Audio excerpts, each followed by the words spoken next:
Salut Booktube!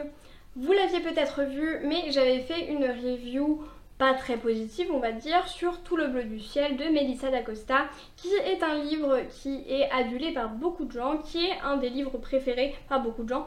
Vous avez tous le droit d'avoir votre livre préféré, même si je ne l'aime pas, ce n'est pas grave, hein, vraiment. On va commencer direct par le disclaimer de cette vidéo. Ce n'est pas grave, on a tous le droit d'avoir ses livres préférés. Justement, suite à cette review, j'avais eu un commentaire pas très sympathique de quelqu'un qui me disait que, en gros, ce que j'avais dit était une insulte envers l'autrice et envers ses lecteurs, ses lectrices. Et donc, je voudrais revenir sur ce point et revenir plus largement sur le côté des mauvaises reviews et des reviews négatives. Parce que c'est un sujet un petit peu épineux à l'heure actuelle notamment, puisqu'on n'a pas trop le droit finalement de pas aimer quelque chose que d'autres gens aiment et on se sent directement insulté quand les gens n'aiment pas ce que nous on aime et rabaissé manifestement. Je vais arrêter d'être aigrie.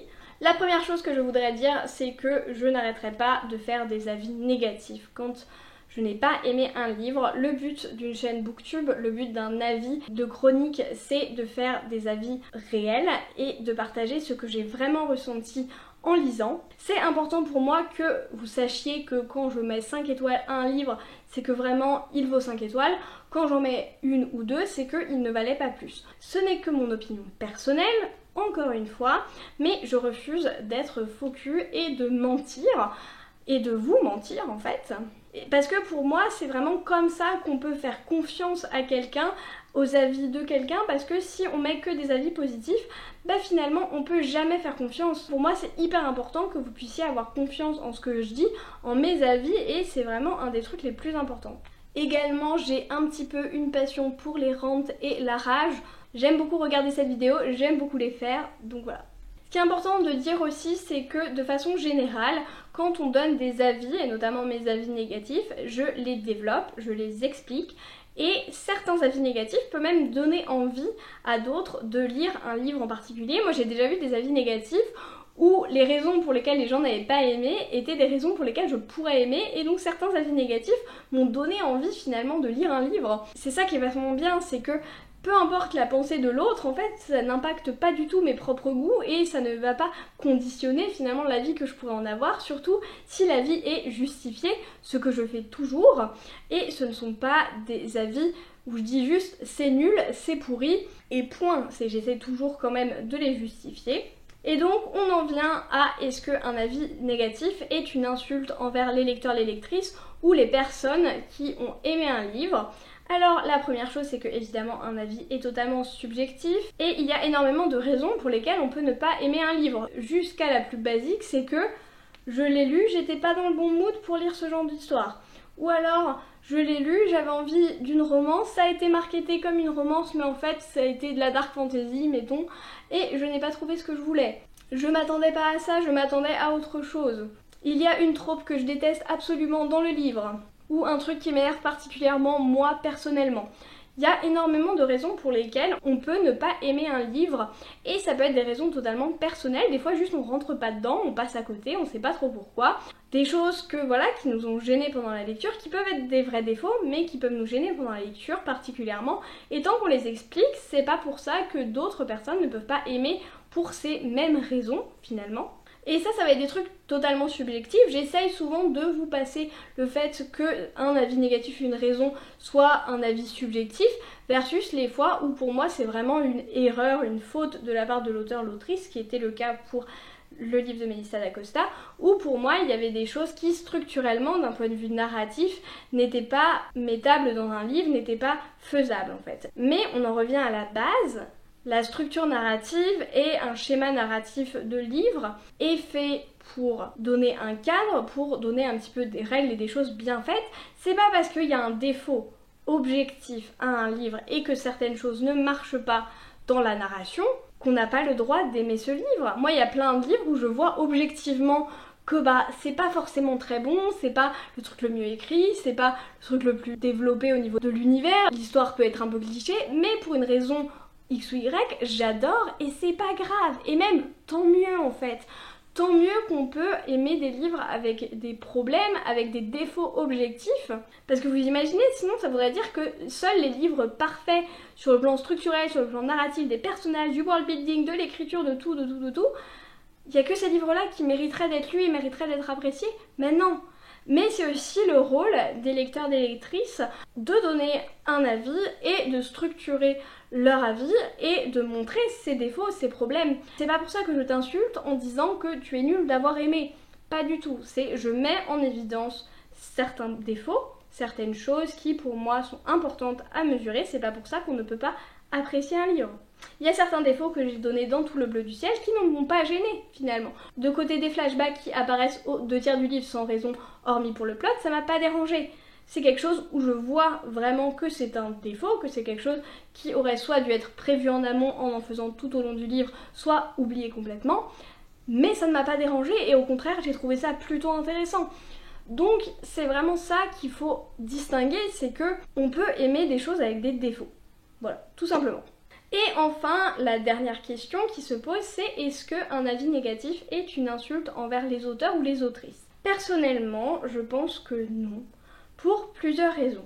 Déjà, pour moi, et je sais que beaucoup d'auteurs et d'autrices le pensent également, tout ce qui va être plateforme de review de livres, donc que ça soit Goodreads, Booknote, Booktube, peu importe, c'est un espace de lecteurs et de lectrices, et ce n'est pas un espace pour les auteurs et les autrices.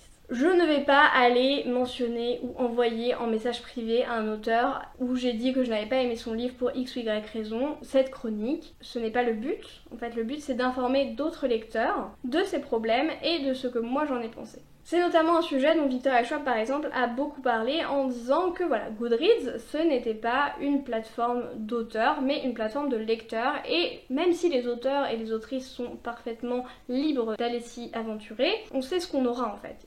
Tout livre a des avis négatifs, c'est obligé. Aucun livre ne peut être adoré de façon absolument unanime.